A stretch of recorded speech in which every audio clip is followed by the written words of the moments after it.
Hello everyone! Welcome to Teacher Hanji's channel. For today's tutorial, I will discuss on how to divide radical expressions.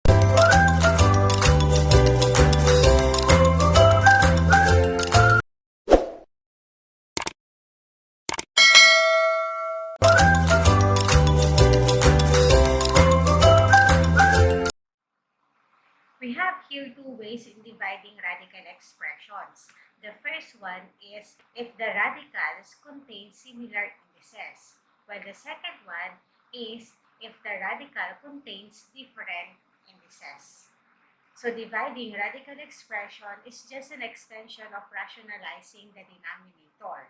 To divide radical expressions, use the quotient property of radicals, that is, the nth root of a quotient is the quotient of the nth root. Let us have the following examples. First, square root of 24 divided by the square root of 6. And this one can be written as square root of 24 divided by 6. And 24 divided by 6 is equal to 4. Therefore, we have here square root of 4. And we know that the roots of 4 is equal to 2. Therefore, the answer for square root of 24 divided by the square root of 6 is equal to 2. Another example we have is square root of 50x cubed y raised to 5 divided by the square root of 2xy. By applying the quotient property, this one can be written as square root of 50x cubed y raised to 5 over 2xy. So let's divide first our coefficients, in which we will divide 50 divided by 2. Then let us apply the quotient rule, in which we will simply subtract the exponents of the expression with similar base. Therefore, we have it this one. 50 divided by 2 is equal to 25. X raised to 3 minus 1 for the exponents of our x's here. And y raised to 5 minus 1 for the exponents of y and y to our denominator. Let us subtract the two exponents. So we have 25x raised to 2, y raised to 4. Therefore, the answer for this one is square root of 25x squared y raised to 4.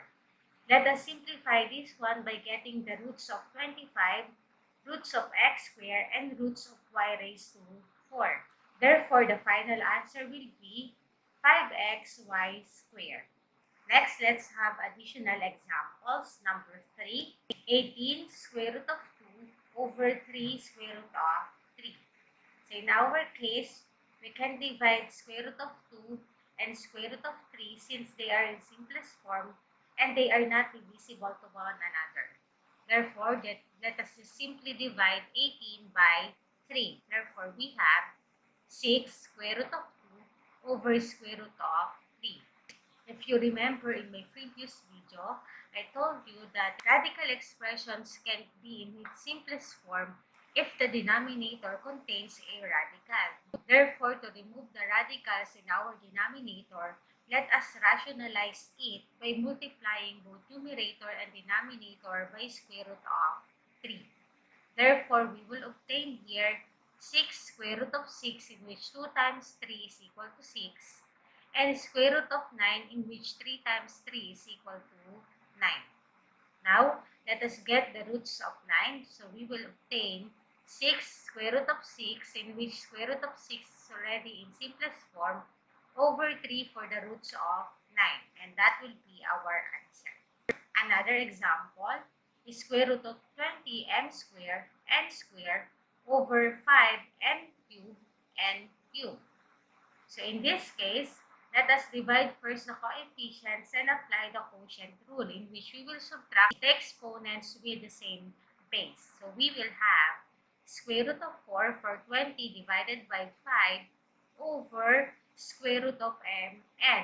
So we write this one in our denominator since the exponent of the denominator is greater than the exponents to our numerator. Therefore, we have 3 minus 2 is equal to 1. So, the exponent of m is equal to 1. And 3 minus 2 for n our exponent will be equal to 1. Therefore, we only have square root of mn as our denominator. Let us find first the roots of 4 here. Therefore, we will have 2 over square root of mn. Again, the same in number 3, our denominator contains radical. Therefore, to remove the radical symbol here, let us multiply both the numerator and denominator by square root of mn, in which we will obtain 2 square root of mn over square root of m squared n squared. So from here, let us find the roots of our radicand. We will obtain 2 square root of mn over mn. So from here, the radical symbol in our denominator is removed.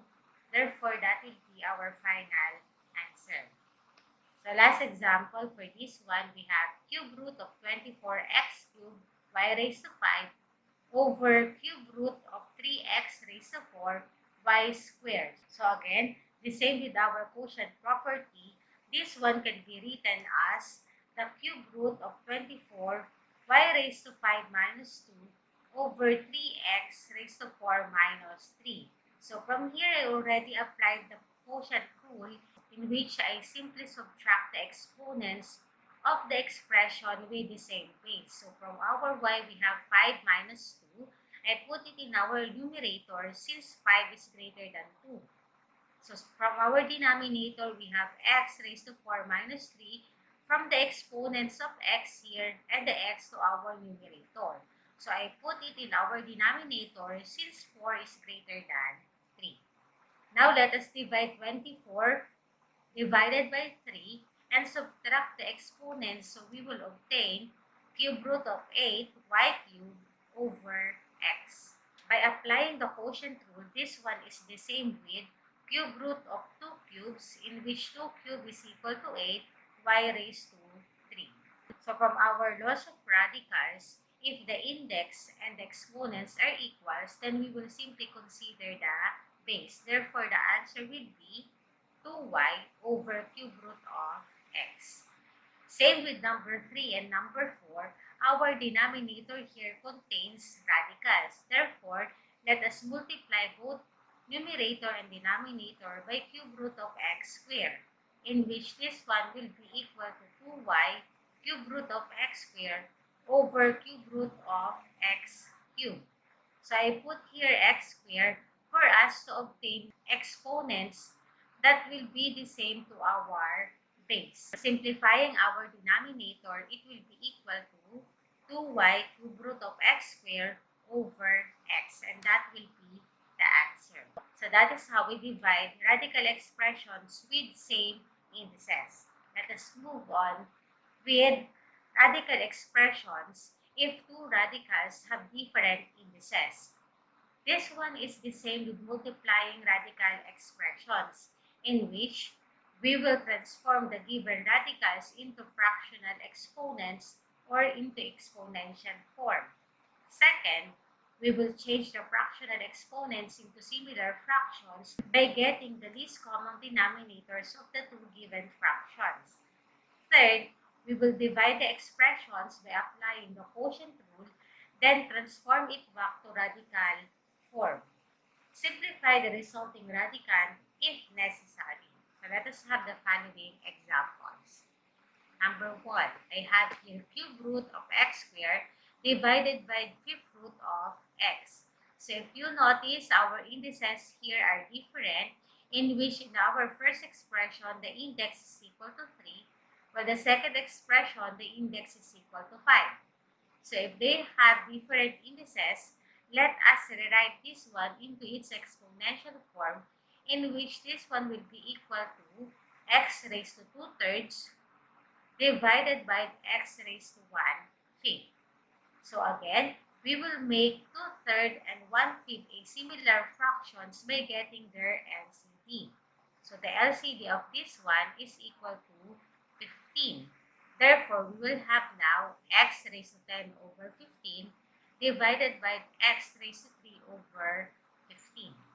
Now that our exponents are similar fractions, let us now apply the quotient rule, in which we will simply subtract the given exponents. So we will have x raised to 10 over 15 from here, minus 3 over 15 from our second expressions. And 10 minus 3 is equal to 7. Therefore, we will have x raised to 7 over 15.